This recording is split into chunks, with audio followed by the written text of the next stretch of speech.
하나님의 말씀은 여호수아서 12장 이제 1절로부터 6절까지의 말씀입니다.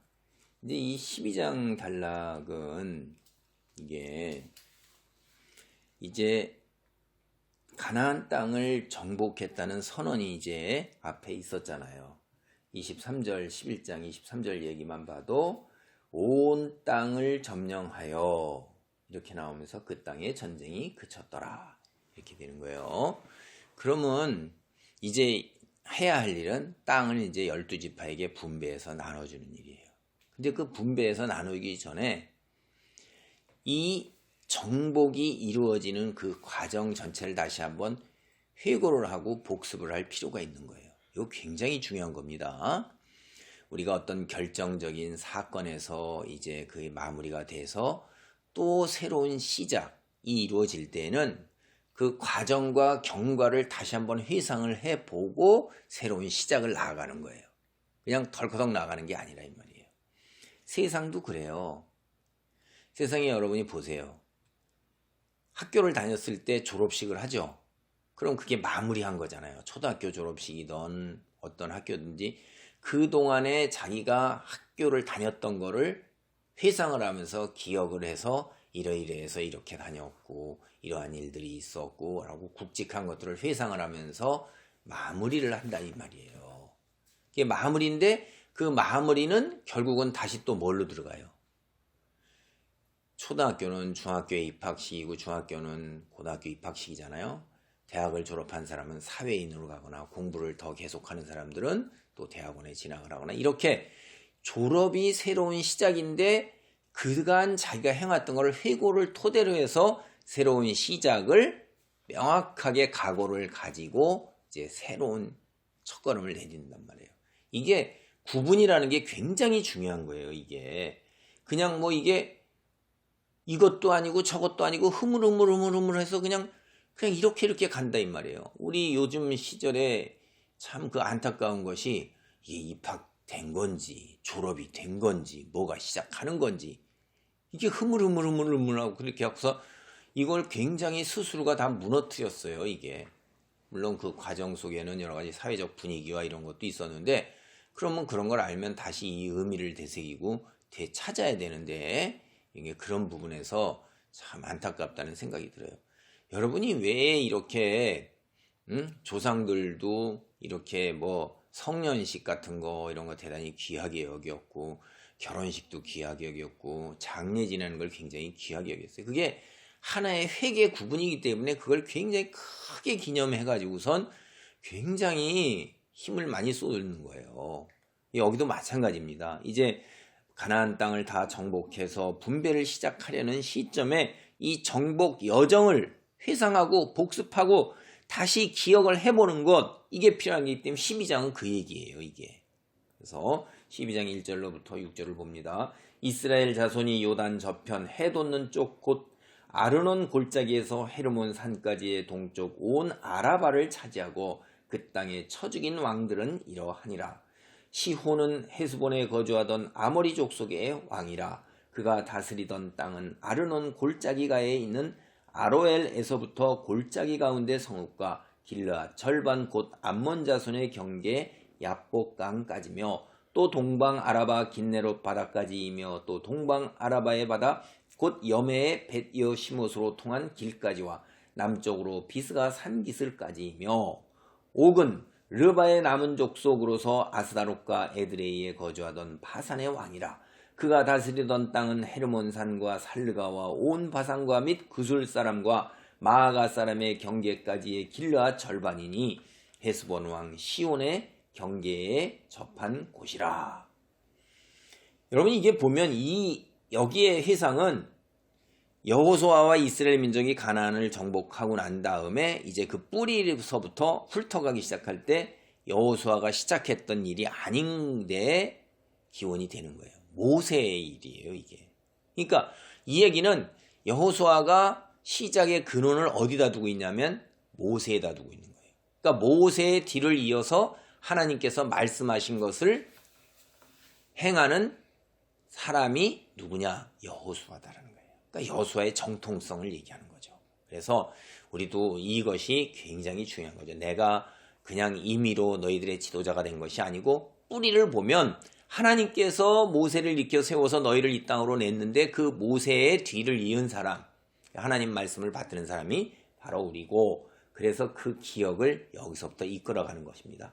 그리고 그때 성경에 보면 뒤에 이제 우리가 또 살펴보면 알겠지만 왕은 그렇게 사실 중요한 게 아니에요. 땅을 차지하는데 그 왕이 누구였냐가 뭐 그게 중요하겠어요. 그렇죠? 그 성읍, 그 땅이 더 중요한 거죠. 근데 여기는 특별히 바산왕 옥, 이게 나오고 시온왕, 아모리 족속의 왕 시혼, 헤스본에 거주하던 이 이야기인 두 사람은 나오는데, 이건 성경에서 우리는 온 만큼 읽으면 굉장히 유명한 이야기를 이제 머릿속에 우리도 박힙니다. 그만큼 상징적인 게예요. 이게 가나안 정복을 시작할 때 애둘러서 가려고 그럴 때 그것을 용납했으면 그러지 아니할 텐데, 대적하고 나올 경우에는 일치의 용서도 없는 거예요. 그래서 그렇게 된 걸 우리 여기를 한번 보고, 그 다음에 또 하나 우리가 생각해 볼 건, 왜 이렇게 복잡하게 지명을 일일이 다 거명을 할까? 이게 우리 어디인지도 잘 모를 것이고, 오늘 이제 이게 벌써 얼마나 세월이 흐른 거예요. 몇천 년도 더 흐른 거잖아요. 3,000년도. 그 머릿속에 잘 기억도 안 돼요. 우리 알지도 못해요. 그런데 이거를 기록할 때 당시에도 왜 이렇게 그때 사람들은 이게 알았을 거예요. 구체적인 지명을 굳이 다 써가면서 이렇게 할까? 여러분, 이런 이야기는 뒤에 가면 사람들은요, 뭐라고 그러죠? 오늘날도 믿지 않는 사람들은 이거 다 지어낸 얘기다. 그러니까 그 소설이나 이런 거 보면 유명한 것들 다 이런 이야기들처럼 자기들이 상상 속에서 만들어낸 이야기잖아요. 그리고 그걸 뒤에 가서 찾아냈을 때도 그 지명이 거기가 어디가 어딘지 어떻게 알겠어요? 그리고 그걸 보면 이게 조금만 연구해서 이렇게 보다 보면, 야, 이거 지어낸 얘기고 이 지명하고 저 지명하고 상충되고 이거 말이 안 되는구나라는 걸 금방 알 수가 있어요. 그리고 그때 당대에 이 글을 읽는 사람도 이 지명을 보면, 이런 지명이 어디 있어? 진짜 이 지명이 있고 이대로 다 됐네? 정치한 거예요. 어긋남이 없는 거예요. 사실이기 때문에 그렇다 이 말이에요. 그때 당대에 이 글을 읽는 그때 당대 사람들은 너무나 잘한단 말이에요. 오늘날 우리가 살면서 응답하라 뭐 이런 시리즈가 나올 때 그때 그 이야기에 나오는 지명들이 그때 시대를 살았던 지금 우리 사람들이 다 살아있거든요. 에이, 저거 그때 그곳이 아니야. 저건 저렇게 저런 옷 저런 말 한 거 거짓말이야. 그거 지어냈구만. 이렇게 하는데 고증을 받고 정확하게 되면 정말 그래. 그 있었던 일이야. 그리고 그런 지역이 있어서, 그리고 그런 복장이고 그런 음식이었어. 이게 그런 거예요. 거짓이 아니라는 겁니다. 당대 사람들이 이걸 봤을 때, 다 알고 했을 때, 야, 이건 거짓이 아니다라고 하는 거죠. 근데 뒷날 와서 17세기, 18세기쯤 와가지고서 거짓말로 만들어낸 얘기다. 이러는데 사람들이 그래, 만들어낸 얘기야. 뭐 이렇게 하고 대다수가 그걸로 쫓아갖고 만들어낸 얘기다, 진실이다 이럴 때 어느 쪽으로 가는 거예요? 그것도 여러분 선택이에요. 그래서 우리가 여기 보세요. 6절. 여호와의 종 모세와 이스라엘의 자손이 그들을 치고 여호와의 종 모세가 그 땅을 루벤 사람과 갓 사람과 므낫세 반지파에게 기업으로 주어졌더라. 두 지파 반이 이 요단강을 건너기 전에 이미 정복을 하고 모세가 준 것입니다. 그 두 지파 반. 예. 이 이후에도 그러고 우리는 어떤 거예요? 우리 그리스도인도 하나님이 창조를 하셨을 때 사탄의 유혹에 넘어가 타락된 세상을 다시 재창조, 새하늘과 새 땅으로 창조를 해서 온전하게 완성시키는 그 하나님의 사역에 이르는 과정 속에서 우리도 한 사역을 하나님과 더불어서 우리가 믿음이 그게 한 사역의 부분을 차지하고 있는 거예요. 우리가 똑 떨어져 갖고 개인으로 있는 게 아닌 것입니다. 그 부분을 잘 생각하셔야 돼요. 여기 여호수아도 똑 떨어져 있는 게 아니라 하나님 사역으로서 모세의 뒤를 이어서 온 것이고 이스라엘 자손들도 광야에서 다 죽은 그의 후손으로서 하나님의 사역에 연결되어서 동참되는 거고 그리스도인 역시 어떻게 돼요? 믿음의 조상들 이들의 뿌리를 두고 구약의 뿌리를 두고 신약에 와서 그 뿌리를 두고 계속 바울 시대의 그 12사도들 뿌리를 두고 그 후에 중세 교부들의 뿌리를 둬서 미국을 통해서 우리한테 건너온 거예요. 이게 얼마나 많은 사람들이 우리에게까지 복음이 전해져서 오늘 이 자리에까지 동참을 했고 그랬냐. 우리가 오늘 의미가 없다. 나 개인이다라고 생각하면 절대 안 돼요.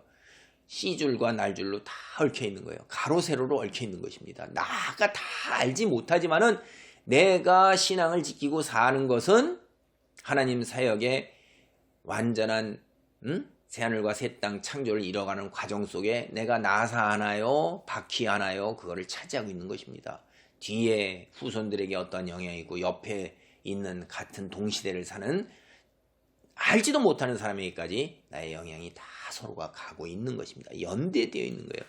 그래서 옛날 사람과 오늘날의 사람과 미래의 사람까지 믿음의 형제들을 다 하나를 교회라고 그러는 거예요. 우리는 그 교회 속에서 한 지체로 살아가고 있는 것입니다.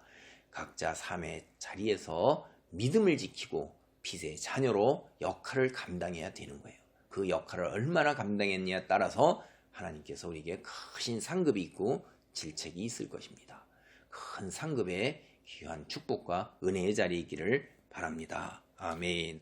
하나님 감사합니다. C줄과 날줄과 가로와 세로와 다 얽혀 있듯이 오늘 나의 의미를 잘 모르지만 내 삶의 의미를 다 온전하게 알지는 못하지만은 주님 이렇게 뿌리로부터 오늘에 이르기까지 주님의 놀라우신 사역으로 하나님 많은 사람들이 주님 사역에 헌신 동참함으로 오늘 이 자리에 우리가 있습니다.